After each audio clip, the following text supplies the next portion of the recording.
जय सिया राम। तथा जिस लग्न को सभी स्त्री पुरुष अत्यंत व्याकुलता से इस प्रकार चाहते हैं, जिस प्रकार प्यार से चातक और चात की शरद ऋतु के स्वाति नक्षत्र की वर्षा को चाहते हैं, तात तांग बलि बेगुन जो मन भाव मदर कछुका। हितात मैं बलैया लेती हूँ, तुम जल्दी नहा लो और जो मन भावे कुछ मिठाई खा लो भैया। तब पिता के पास जाना, बहुत देर हो गई है, माता बलिहारी जाती है। मातु बचन सुनियति अनुकूला, जनु स्नेह सुर तरु के फूला। माता के अत्यंत अनुकूल वचन सुनकर जो मानो स्नेह रूपी कल्प वृक्ष के फूल थे, जो मुख रूपी मकरंद पुष्प रस से भरे थे और श्री राजलक्ष्मी के मूल थे, ऐसे वचन रूपी फूलों को देखकर श्री रामचंद्र जी का मन रूपी भौरा उन पर नहीं भूला। धर्म धुरीण श्री रामचंद्र जी ने धर्म की गति को जानकर माता से अत्यंत कोमल वाणी से कहा, हे माता, पिताजी ने मुझको वन का राज्य दिया है, वहां सब प्रकार से मेरा बड़ा काम बनने वाला है। धर्म धुरीन धर्म गति जानी, काहे मातु सनियति मृदुबानी। पिता दिन मोहि कानन राजो, जह सब भांति मोर बड़काजो। हे माता, तू प्रसन्न मन से मुझे आज्ञा दे, जिससे मेरी वन यात्रा में आनंद मंगल हो। मेरे स्नेहवश भूल कर भी न डरना। हे माता, तेरी कृपा से आनंद ही होगा मेरा।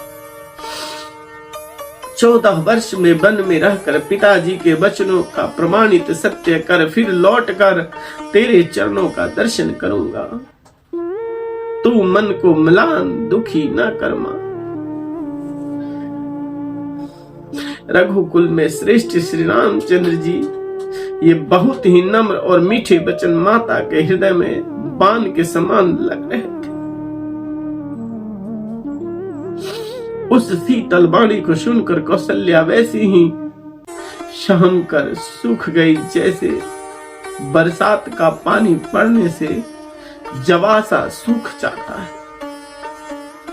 हृदय का विषाद कुछ कहा नहीं जाता, मानो सिंह की गर्जना सुनकर हिरनी विकल हो गई हो।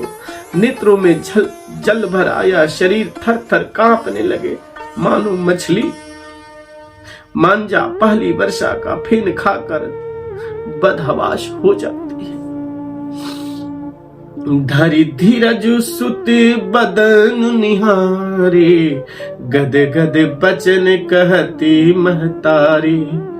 तात पितहि तुम प्राण पियारे, देख मुदित नित चरित तुम्हारे। धीरज धर कर पुत्र का मुख देखकर माता गदगद वचन कहने लगी, हे तात, तुम ते पिता के प्राणों से भी प्रिय हो। तुम्हारे चरित्रों को देखकर वे नित्य प्रसन्न होते। राजू देन कहूं शुभ दिन साधा, कहूं जान बन के ही अपराधा। तात सुनावहु मोहि निदानु, को दिन कर कुल भयं कृशानु। राज्य देने के लिए उन्होंने ही शुभ दिन शोधवाया था, फिर अब किस अपराध से बन जाने को कहा है। हे तात, मुझे इसका कारण सुनाओ।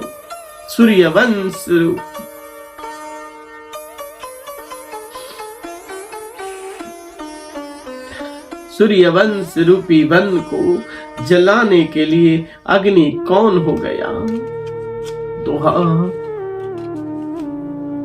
निरखी राम रुख सचिव सूत, कारण कहूं बुझाए, सुनी प्रसंग रही मूक जिमी, दशा बरनी नहीं जाए। तब श्री रामचंद्र जी का रुख देखकर मंत्री के पुत्र ने सब कारण समझाकर कहा। उस प्रसंग को सुनकर वे गूंगी जैसी चुप रह गई। उनकी दशा का वर्णन नहीं किया जा सकता। न रख ही सकती है, न यह कह सकती है कि वन चले जाओ। दोनों ही प्रकार से हृदय में बड़ा भारी संताप हो रहा है। मन में सोचती है कि देखो, विधाता की चाल सदा सबके लिए टेढ़ी होती है। लिखने लगे चंद्रमा और लिख गया राहु। धर्म स्नेह उभय मति घेरे, भय गति सांप छुछुंदर केरी। धर्म और स्नेह दोनों ने कौशल्या जी की बुद्धि को घेर लिया। उनकी दशा सांप छुछुंदर की सी हो गई। वे सोचने लगी कि यदि मैं अनुरोध हठ करके पुत्र को रख लेती हूँ तो धर्म जाता है और भाइयों में विरोध होता है, और यदि बन जाने को कहती हूँ तो बड़ी हानि होती है। इस प्रकार के धर्म संकट में पड़कर रानी विशेष रूप से सोच के वश हो गई। फिर बुद्धिमती कौशल्या जी स्त्री धर्म, पवित्रता धर्म को समझकर और राम तथा भरत दोनों पुत्र को समान जानकर सरल स्वभाव वाले श्री रामचंद्र जी का माता बड़ा धीरज धरकर वचन बोली। हे तात, मैं बलिहारी जाती हूँ। तुमने अच्छा किया। पिता की आज्ञा का पालन करना ही सब धर्मों का शिरोमणि धर्म है। राज्य देने को कहकर वन दे दिया, उसका मुझे लेश मात्र भी दुख नहीं। दुख तो उस बात का है कि तुम्हारे बिना भरत को, महाराज को और प्रजा को बड़ा भारी कलेश होगा। हे तात, यदि केवल पिता जी की ही आज्ञा हो तो माता को पिता से बड़ी जानकर वन को मत जाओ। किंतु यदि पिता माता दोनों ने वन जाने को कहा हो, जो वन तुम्हारे लिए सैकड़ों अयोध्या के समान है, ऐसा मानो। वन के देवता तुम्हारे पिता होंगे और वन देवियां माता होंगी।